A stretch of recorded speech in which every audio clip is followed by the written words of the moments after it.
کہ میرے والد مرحوم اور ان کے بھائیوں نے اس ملک کے اندر کیا تاریخ چھوڑی ہے. دیکھیں it's very important to understand کیا تاریخ چھوڑی انہوں نے.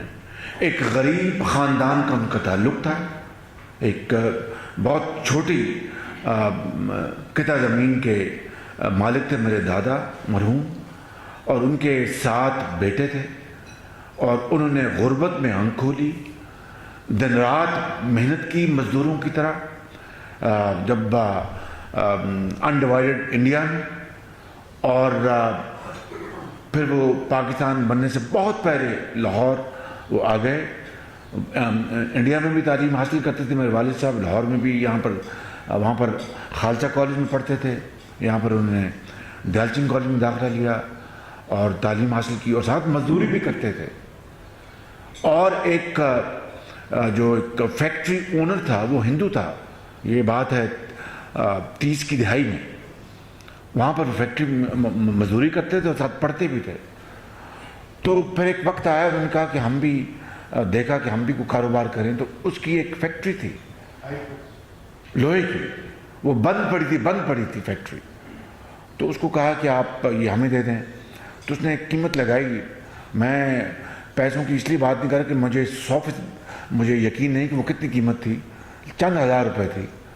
تو کچھ پیسے میری مرحوم دادی نے میرے والد کو دیے, اور کچھ قرضہ دیا انہوں نے. اور اس طرح وہ 7 بھائیوں نے اپنے کاروباری سفر کا آغاز کیا. یہ 30 کی دہائی کا آخر ہے. اس زمانے میں انہوں نے سٹارٹ کیا. وہ مزدور بھی تھے اس فیکٹری کے اور مالک بھی تھے. اور پھر کسی جمخانہ یا پنجاب کلب کے سوشل جو گیدرنگز تھیں اس سے کوسوں میل ہٹ کر صرف اور صرف دن رات محنت کے بل بوتے پر 60 کی جو دہائی تھی اس کے اینڈ میں یہ اتفاق فاؤنڈرز کا ادارہ پاکستان کا سٹیل کا سب سے بڑا اور انجینئرنگ کا 2nd لارجسٹ ادارہ بن گیا. 2nd لارجسٹ اس لیے کہ بیکو انجینئرنگ میں نمبر 1 تھا. بیکو آپ کو یاد ہوگا. اور سٹیل میں اتفاق یہ نمبر 1 تھا. فولاد, لوہا, یہ پاکستان سب سے بڑا ادارہ بن گیا. کس طرح صرف اور صرف محنت کے بل بوتے کے اوپر. 65 کی جنگ میں دفاعی جو ضروریات تھی اس ادارے نے پوری کی ایک حد تک. 71 کی جنگ میں دوبارہ اس ادارے نے بے پناہ دفاعی ضروریات پوری کرنے کے لیے فیکٹری کو چلایا جب گولے اور بم برس رہے تھے اپنے آسمان سے. اور پھر چونکہ جنگ تھی, کروڑوں روپے کے سٹاکس جمع ہو گئے تھے دفاعی ساز و سامان سے ہٹ کر. اور 2 جنوری 1972 کو یہ اپنا نیشنلائز ہو جاتی ہے فیکٹری. ایک دھیلے کی کمپنسیشن کے بغیر, جو آج تک وہ کمپنسیشن نہیں ملی. جب 79 میں جب یہ واپس ملی تھی تو بالکل ایک تباہ حال صورت میں ملی تھی. ہر چیز تباہ ہو گئی تھی اور کروڑوں روپے کے قرضے چڑھ چکے تھے. میں کہہ یہ رہا ہوں کہ وہ 2 جنوری 1972 کو جو فیکٹری نیشنلائز ہوئی بغیر ایک دھیلے کے کمپنسیشن کے, اس کی جو تاریخی پس منظر اگر آپ دیکھیں تو میں یہ بلا خوف تردید کہہ سکتا ہوں کہ پاکستان کے اندر اس کی دوسری مثال نہیں ملتی. ضرور ہیں بڑے بڑے کراچی کے بڑے بزنس ہاؤسز تھے اور ہیں, داؤد ہیں, دوسرے ہیں, لیکن یہ جو سفر جو بالکل غربت سے شروع ہوا اور 100% اپنا محنت کے بل بوتے پر یہ ادارہ قائم ہوا. اس کے بعد جب 2 جنوری کے اوپر ایک ڈاکہ زنی ہوئی, وہ کیا تھا؟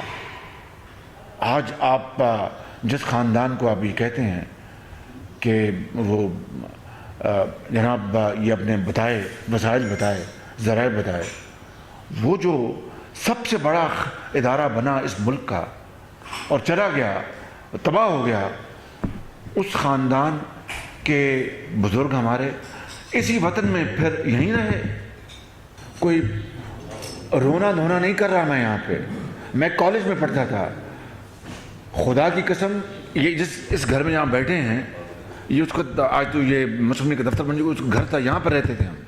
یہ 1972 کی بات ہے, 2 جنوری 1972. آج بھی وہ سرد شام مجھے یاد ہے, بلکہ سرد رات. ہر چیز چلی گئی تھی ماسوائے ان گھروں کے. گاڑیاں, اکاؤنٹس, ایک ہی اکاؤنٹ تھا, ایک اتفاق فاؤنڈریز. کاروبار بھی وہاں سے ہوتا تھا اور گھروں کے اخراجات بھی وہیں سے آتے تھے.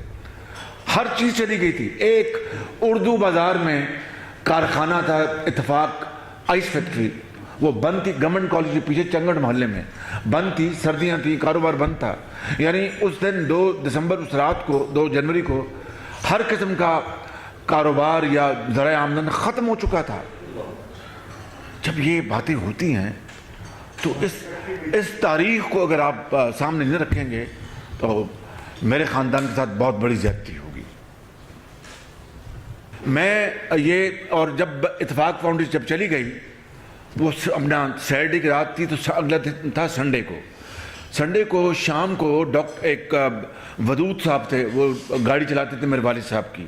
وہ آئے, مولانا مولوی ودود کہتے تھے. نیچے مجھے ملے اور کہنے کہ میں نے آپ سے بات کرنی ہے. بڑے میں یعنی میرے والد صاحب مرحوم اللہ ان کو جنت الفردوس میں جگہ تھا, انہوں نے کہا کہ صبح دفتر جانا ہے. وہ you could match your watches with my father's punctuality. میاں شریف کی جو پنکچویلٹی تھی اس سے آپ اپنی گھڑیاں لوگ اس کو اپنا کرتے تھے کہ اتنے پنکچوئل تھے. میں آپ کو کیا بتاؤں, وہ ایک انسان تھے مگر ایک انسٹیٹیوشن تھے اپنی حیثیت میں, بلیو می. تو انہوں نے کہا کہ جائیں گے دفتر جائیں گے. کون سا دفتر, تو نیشنلائز ہو گیا. انہوں نے کہا نہیں, اردو بازار. میں نے کہا جہاں تک مجھے یاد پڑتا ہے, میں گورنمنٹ کالج میں پڑھتا ہوں, ہم جاتے ہیں وہ تو بند ہے, اور ایک کمرہ ہے وہاں پر, ایک بیٹھتے ہیں کلاک بیٹھتے ہیں, وہ جب آمدن ہوتی ہے گرمیوں وہ لے کے ہیڈ آفس جاتے ہیں, تو وہاں تو کچھ ان کے لیے وہاں جانا ہے. میں نے میاں نواز صاحب کو بتایا کس طرح, تو انہوں نے کہا کہ ان کا اچھا. ہم نے پوچھا اپنے والد صاحب سے, ان کا جی ہاں وہاں جانا ہے. تو میں نے کہا وہاں تو کچھ نہیں ہے. تو اردو میں کہا, اس کا انگریزی میں کہا do in room is Romans do, کہ بھائی اب ہر چیز چلی گئی تو کیا ہم محلات میں بیٹھیں گے جہاں پر جو یہ حالات ہیں اس کا مقابلہ کرنا ہے, اس کو میٹ کرنا ہے, اس چیلنج کو میٹ کرنا ہے. بڑے حیران سو گئے. صبح ان کی صبح 7 بجے, سردیوں میں ہو یا گرمیوں میں اپن جاتے تھے. تو ہم نے فیصلہ کیا دونوں بھائیوں نے ہم جائیں گے ساتھ ان کے, کیونکہ 1 سال پہلے ان کو ہارٹ اٹیک ان کو ہوا تھا میرے والد صاحب کو. تو وی ور ویری ویری کنسرن, کیونکہ وہ معمار تھے اس سارے اس عزم و ہمت کی داستان کے, وہ اس کہانی کے وہ بالکل he was the driving force. تو صبح میں آگے بیٹھ گیا, پیچھے میاں نواز صاحب اور میرے والد صاحب چل پڑے جناب. جب بینک اسکوائر پہنچے, یہ بات سننے والی, بینک اسکوائر مجھے آج بھی یاد, میں نے اپنی کتاب میں لکھا ہے, جب جیل میں نے وہ کتاب لکھی تھی عزم و ہمت کی داستان. جب بینک اسکوائر پہنچے تو مجھے کہنے لگے کہ شہباز تم کچھ سوچ رہے ہو. میں نے کہا میں تو کچھ نہیں سوچ رہا, میں گورنمنٹ کالج میں پڑھتا تھا, میری ابھی شادی نہیں ہوئی تھی, ویری ینگ. تو میں کہا سوچ رہے ہو. میں نے کہا میں نہیں سوچ رہا. سوچ تو رہا تھا یقیناً کہ یہ ہی از دی ڈرائیونگ فورس. انہوں نے اسکریچ سب کچھ بنایا, تو بہت ان کو دکھ پہنچا ہوگا, ہارٹ کے مریض ہیں, اللہ تعالیٰ ان کو صحت دے. تو مجھے کہیں کہ تم سوچ رہے ہو, پھر خود ہی بالکل بینک اسکوائر جب ہم وہاں سے گزر رہے تھے, تم سوچ رہے ہو کہ ہر چیز چلی گئی, اب کیا بنے گا ہمارا. بالکل مجھے آج بھی میرے کانوں میں یہ ان کے الفاظ گونج رہے ہیں, ہمارا کیا بنے گا, ہر چیز چلی گئی. تو میں نے کہا میں نے اس طرح کہنے نہیں, میں دیکھ رہا ہوں تم یہ سوچ رہے ہو کہ اب کیا بنے گا. دیکھو یاد رکھو, اور دیکھیں کہ ابھی 48 گھنٹے نہیں گزرے تھے کہ ہر چیز عمر بھر کی وہ تمام پونجی چلی گئی تھی. کوئی اور آدمی ہوتا, I want to tell you without any fear of contradiction, he would have perished, کہ بھائی میں نے تو محنت سے کمایا, ہر چیز چلی گئی. تو مجھے کہتے, اور ہمارا تو کوئی رول, ہم نے تو کچھ رول تھا ہی نہیں.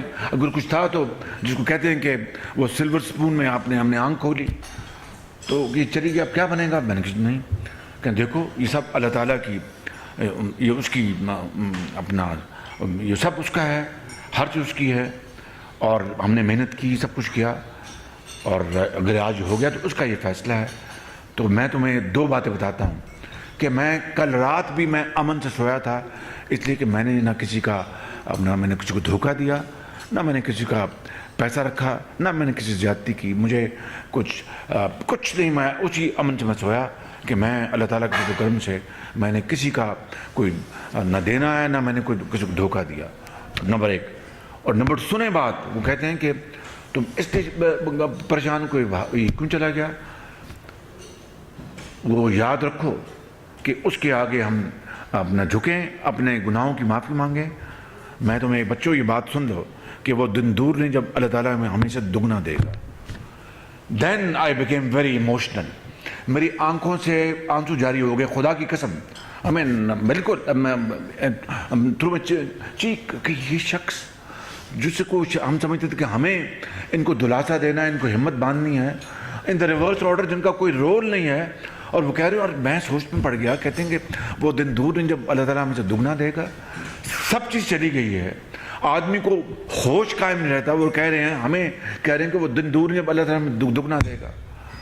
ہم پہنچ گئے اردو بازار، دفتر کھولا، ایک چھوٹا سا کمرہ، لائک ریبٹ روم، چھوٹا سا کمرہ تھا. وہاں جا کے بیٹھ گئے اور وہاں سے دیٹس از ہسٹری. یعنی 18 مہینوں میں نہ صرف فیکٹری قائم کی. جب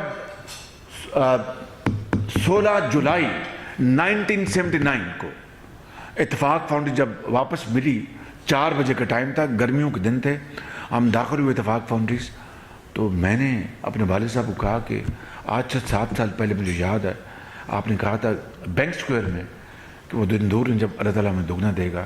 آپ نے نئی فیکٹری میں لگائی ہیں، یہ بھی واپس مل گئی بہت برے حالات میں. یہ تو آپ کی بات، تو کہنے ہاں مجھے یاد ہے، یہ اللہ کا کرم. سر یہ ہے وہ داستان. This is our history. میرا اس میں کوئی کمال نہیں. I take no credit about it, nor Mian Nawaz Sharif, nor my family, but my elders. انہوں نے یہ کام کیا، انہوں نے یہ خدمت کی اس ملک کی، دن رات میں محنت کی اپنے آپ کو پاکستان. مجھے بتائیں کہ وہ جو 32 فیملیاں جن کی فیکٹریاں بھٹو صاحب نے نیشنلائز کرنی تھی، ایک بھی فیملی نہیں رہی. Some went to North America, some went to Middle East and said that thank you very much, I mean خدا حافظ ٹو پاکستان. تو ہم آج تک جو میرے خاندان کی جو ہسٹری وہ آپ کے سامنے ہے کہ محترمہ بینظیر دور میں کیا ہوا. It was almost reputation of what her father did. Jonathan جہاز آپ کے سامنے 1 سال کراچی میں کھڑا رہا، کروڑوں روپے کا تاوان دیا، اور فیکٹری بند دوبارہ ہوگی اپنا محترمہ کے دور میں. پھر مشرف صاحب نے کیا کیا، but we are here in this country. خدا را کچھ اپنا سامنے رکھ کر پوری تصویر کو، تب آپ اس تصویر کے اندر رنگ بھریں. اس طرح کے کامنٹس اگر آپ دیں گے تو یہ میں سمجھتا ہوں کہ بہت دل کو دکھ ہوتا ہے.